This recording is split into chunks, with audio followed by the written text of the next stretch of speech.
Filsafat melalui video games. Kali ini kita akan membahas sebuah buku berjudul Philosophy Through Video Game, karya John Cockburn dan Mark Silcox.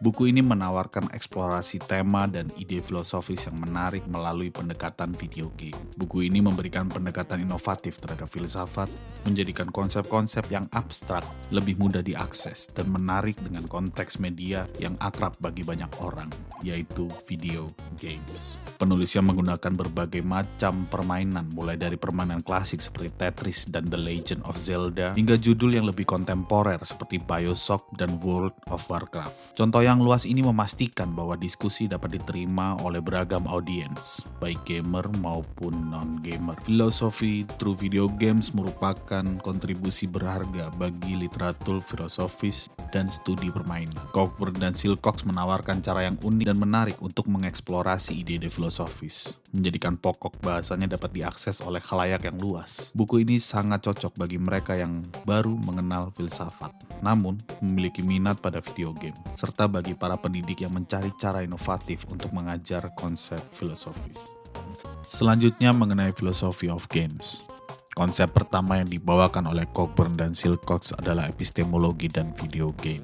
Para penulis memulai dengan mengeksplorasi pertanyaan tentang pengetahuan dan keyakinan. Mereka menggunakan contoh permainan puzzle seperti Tetris untuk mendiskusikan sifat pemecahan masalah dan perolehan pengetahuan. Bab ini menyelidiki bagaimana pemain memahami mekanisme permainan dan mengembangkan strategi, menarik kesejajaran dengan teori filosofis epistemologi. Yang kedua adalah etika dan moralitas dalam permainan. Cockburn dan Silcox menangani dimensi etika video game, khususnya berfokus pada pilihan moral dan konsekuensi tindakan dalam dunia game. Game seperti BioShock dan Mass Effect digunakan untuk mengilustrasikan bagaimana video game dapat menyimulasikan dilema moral dan pengembangan keputusan etis, menawarkan pemain kotak pasir untuk mengeksplorasi nilai-nilai dan prinsip etika mereka. Yang ketiga adalah sifat realitas dan dunia virtual. Salah satu diskusi paling menarik dalam buku ini berpusat pada sifat realitas yang dialami melalui video game. Para penulis meneliti bagaimana dunia virtual dapat menantang pemahaman kita tentang apa yang nyata, dengan mengambil contoh dari game online seperti World of Warcraft. Mereka mengeksplorasi pertanyaan tentang identitas, kehadiran, perbedaan antara virtual dan yang sebenarnya. Selanjutnya mengenai philosophy of games. Konsep Cockburn dan Silcox yang selanjutnya adalah estetika dan seni video games. Cockburn dan Silcox mendukung pengakuan video games sebagai bentuk seni yang sah. Mereka menganalisis pengalaman estetis yang diberikan oleh permainan, membandingkan dengan bentuk seni tradisional seperti sastra, lukisan, dan sinema. Diskusi ini menyoroti cara unik video game dapat membangkitkan emosi dan menyampaikan makna.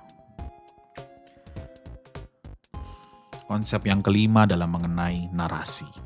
Buku ini menggali struktur naratif video game, membandingkan penceritaan linier dengan narasi yang lebih interaktif dan dinamis yang ditemukan dalam game.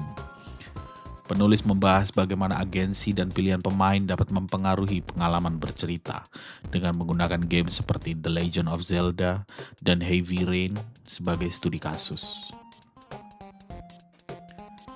Yang selanjutnya konsep yang keenam adalah pikiran dan kesadaran.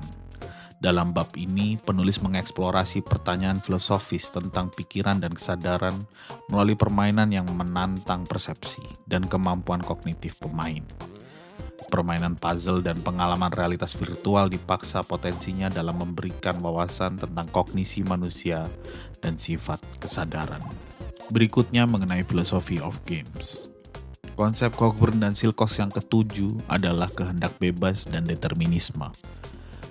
Para penulis membahas perdebatan filosofis kuno tentang keinginan bebas dan determinisme dengan mengkaji bagaimana permainan mensimulasikan pilihan dan batasan. Mereka membahas bagaimana mekanisme permainan dapat mencerminkan sistem deterministik sambil tetap memungkinkan otonomi pemain dengan menggunakan contoh dari permainan bermain peran RPG dan permainan strategi. Yang kedelapan adalah filsafat sosial dan politik. Bab terakhir mengeksplorasi implikasi sosial dan politik dari video game. Para penulis membahas bagaimana game dapat mencerminkan dan mengkritik norma-norma masyarakat, struktur kekuasaan, dan ideologi politik. Mereka menganalisis game yang secara eksplisit berhubungan dengan tema politik seperti Civilization dan Grand Theft Auto, dan mempertimbangkan dampak budaya game yang lebih luas. Buku Filosofi Through Video Games karya John Cockburn dan Mark Silcox pada akhirnya membawa kita pada beberapa narasi kritis, misalnya mengenai pemahaman mendalam tentang filosofi dan video game. Mereka menggunakan pengetahuan ini untuk menyusun narasi yang informatif dan mudah diakses. Penggunaan contoh video game untuk mengilustrasikan ide-ide filosofis yang kompleks sangatlah efektif, karena memungkinkan pembaca untuk melihat konsep-konsep ini dalam tindakan. Salah satu kekuatan terbesar buku ini adalah aksesibilitas. Penulis-penulis dengan gaya yang jelas dan menarik, sehingga membuat konsep filsafat yang sulit menjadi sebuah hal yang lebih mudah dipahami. Penggunaan video game sebagai alat pedagogi membantu mengungkap misteri filsafat dan menjadikannya lebih mudah didekati oleh khalayak umum. Cockburn dan Silcox berhasil memadukan filsafat dengan studi permainan, menawarkan wawasan yang berharga bagi kedua bidang tersebut.